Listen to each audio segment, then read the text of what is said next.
Most people believe that keeping cash is the safest financial decision they can make.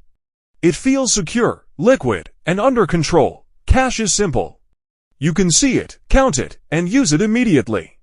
For the average person, cash represents safety. But for the wealthy, cash represents something very different. To them, large amounts of idle cash are a warning sign.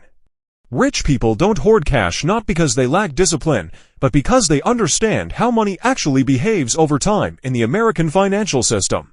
To understand why rich people avoid keeping cash, you first need to understand what cash really is. Cash is not an asset that grows.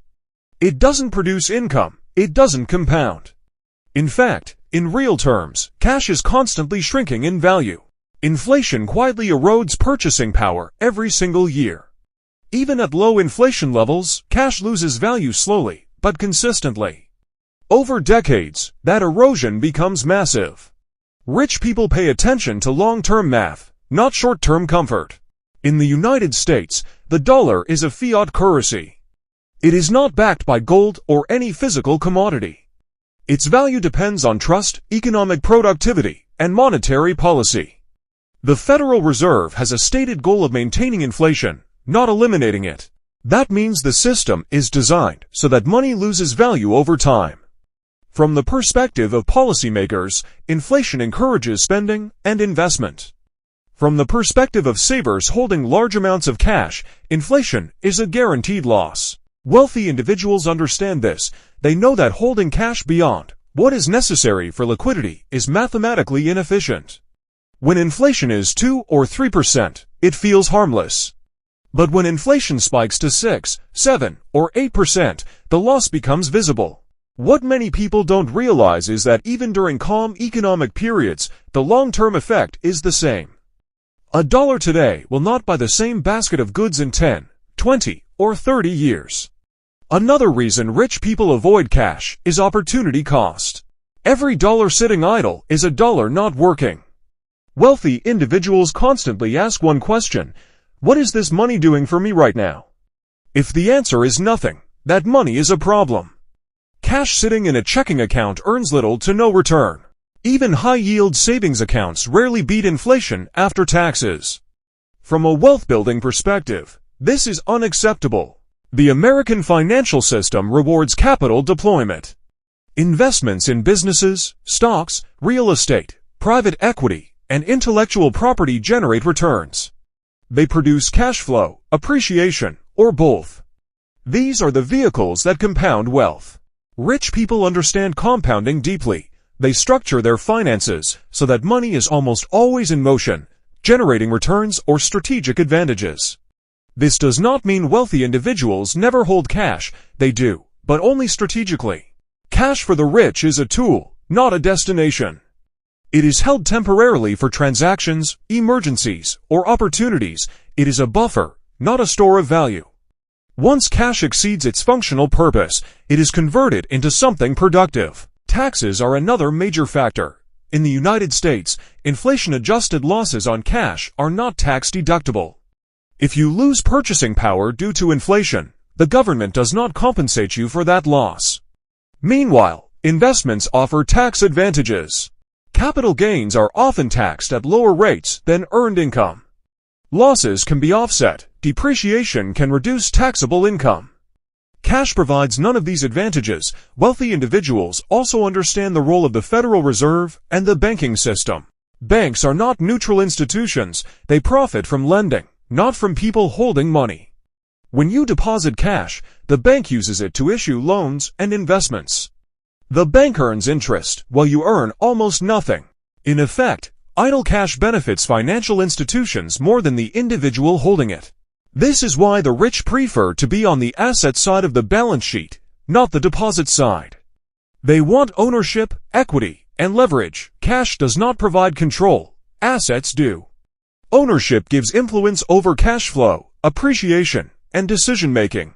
Cash gives none of that power. Another crucial reason rich people avoid cash is volatility protection. This sounds counterintuitive, but diversified assets often protect wealth better than cash during economic stress.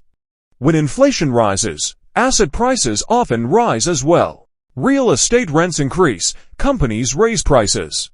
Equity ownership adjusts with the economy. Cash, meanwhile, simply weakens. During financial crises, central banks often increase money supply to stabilize markets. This liquidity injection benefits asset holders first. Stock markets recover faster than wages, real estate rebounds faster than savings.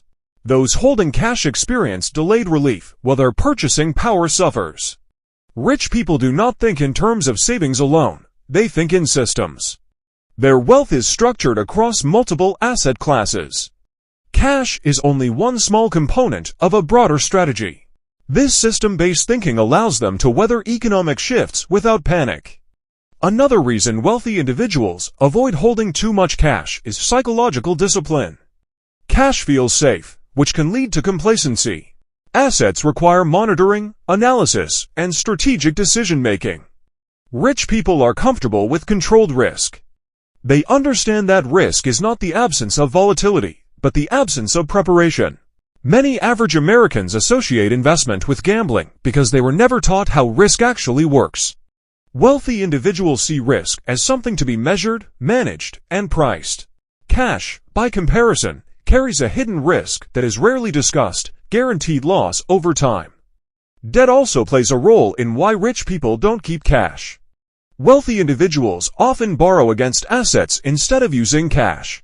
This allows them to maintain exposure to growth while accessing liquidity. Loans can be structured with low interest rates, flexible terms, and tax advantages.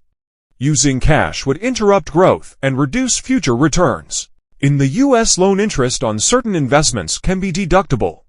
Borrowed money is not considered taxable income. Using leverage strategically allows wealthy individuals to preserve capital while meeting financial needs. Cash, again, offers no such advantage. Another overlooked factor is scale. When you have significant capital, cash becomes inefficient very quickly. $10,000 sitting idle might not feel painful. $10 million losing 6% purchasing power annually translates to massive real losses. The larger the wealth, the more damaging idle cash becomes. This is why wealthy individuals are obsessed with capital efficiency. There is also the issue of legacy and generational wealth. Rich families think in decades and generations. They structure wealth so it survives inflation, taxation, and time. Cash fails this test. Assets pass the test.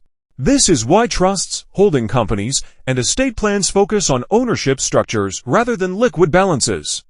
Many wealthy Americans also understand the geopolitical role of the U.S. dollar. While it remains the world's reserve currency, it is still subject to domestic monetary policy.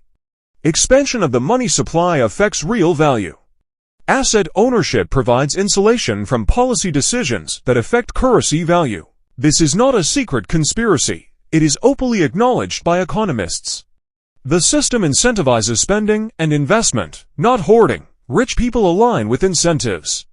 Poor and middle-class individuals are often taught values that conflict with how the system actually works. One of the biggest myths in personal finance is that cash equals freedom. In reality, assets create freedom. Cash only delays decisions. Assets create leverage, income, and optionality. Wealthy individuals prioritize optionality. They want choices. Assets give them choices. Cash gives them limited flexibility.